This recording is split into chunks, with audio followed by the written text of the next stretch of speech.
nitwa Shaka Nzayiramya ndo umusore turi hano muri Australia. Shaka Nzayiramya, ijambo umuyumbe urarize?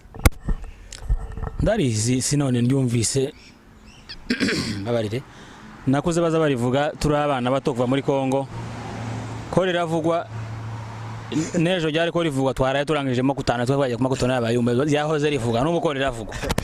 Ijambo ubuyumbe ku bantu wenda badasobanukiwe wenda iryo zina ubusobanuro nebikiwe wumva ko risobanuye iki? Umuyumbe izina umuyumbe mu Giswahili gitwa ngo mujumbe. Mujumbe ni intumwa. Ujumbe intumwa. Ariko sasa twebwe ngo tumare abantu baravangiwe baragitiranya tubyita bitandukanye, ariko izina nyayo umuyumbe ni intumwa. Cyaka kubaze se umuyumbe w'iki gihe n'umuyumbe wa kera bitandukaniye he? Mu by'ukuri Njye ku giti cyanje ndimo kubona abayumbe bari hubu si bose mbabarire ndavuga abo ndimo kubona bamwe ndimo kubona barayobye kandi bamwe barindima baragenda ntibazi iyo bageze kubera ko bari mu gukora ibintu bimwe bisa naho none nta n'ikinyabufura gihari. Ndimo kubona mukora nk'akajagari bagakora ibintu bimwe ukabona muri ibyo bintu bimwe bari mu gukora by'akajagari wenda abakera batakoraga ibyo bintu ho bidusangiza kugira ngo wenda tumenye ibyo ari byo natwe. Okay, ndavuga amagambo abiri. Icambere uko abantu bitiranya abayumbe umuntu ugiye imbere ngo agasirimba ngo niwe muyumbe ko ruke siko bimeze sinako bizomera intumwa so wandi wasirimba icyo gitandukanyeho. Ica kabiri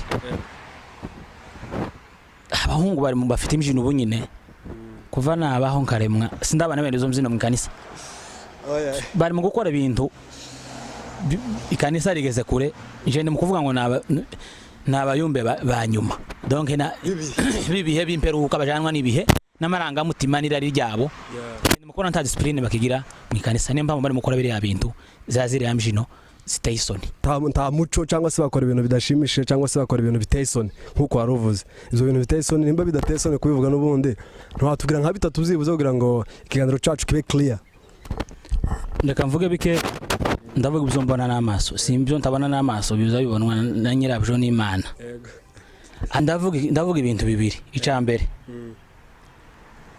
hateye ibintu by'imyuka mibi mu bantu bari mu kuvuga ngo abarozi ngo abaki bamwe bari mu kugenda basengera ingo z'abandi ngo bakabesha ngo barimo barakura ngo ibirozi ngo ibiheko mugani wabacu w'abanyamurenge ugasanga barimo barateranya ku bw'inyungu zabo. Mu buryo kera batakuraga ibiheko kera ntibakuraga ibiheko cyangwa kera nka 90% cyangwa 95% ibyinshi nibo babikoraga kuko bihoraho n'ibintu byamyeho bana bikora bakabikora mu kinyabufura no mwibanga kandi ntibateranye ukabona abantu bafite umurongo ngenderwaho. Ariko ubu nyine bamwe bari mu kubikora kugira ngo babone inyungu babone ifaranga amaramuko bagateranya abandi bagasenya. Ico ni kimwe.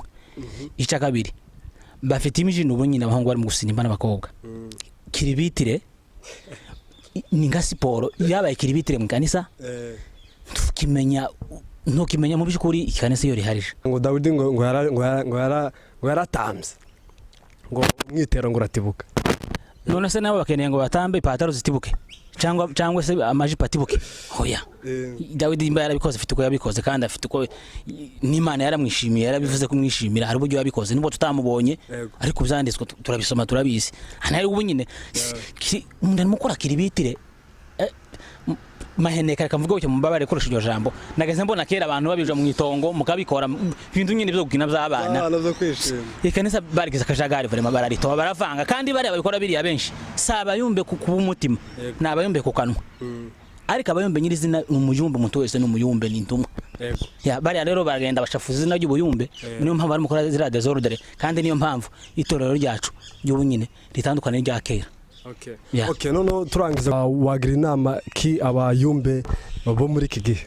Ndimo kubona none bamwe basimbukira mu mugongo y'abanse wabaye uruhinja se bagiye kukujisha baguheka ibintu bimwe vraiment ndasuko bifite ariko vraiment n'abayobozi b'amatorero yacu baza bagira bugeza kubwira abantu kuko nabo bafite mu intege nke vraiment ko ndi bari mu bari mu kugerageza gucaha abantu b'abayumbe nk'abariye kugira ngo ibikanisa bifite umurongo vraiment abantu bitonde ibintu by'Imana si ibintu zo kuva gubukira dukore discipline ikinyabufura imwe bukristo abantu bakore basenge bafite umurongo yenderwaho abantu ko baraje mu ijuru niba baje mu ijuru akamba ko bwana discipline ikinyabufura ciza mu rusengero.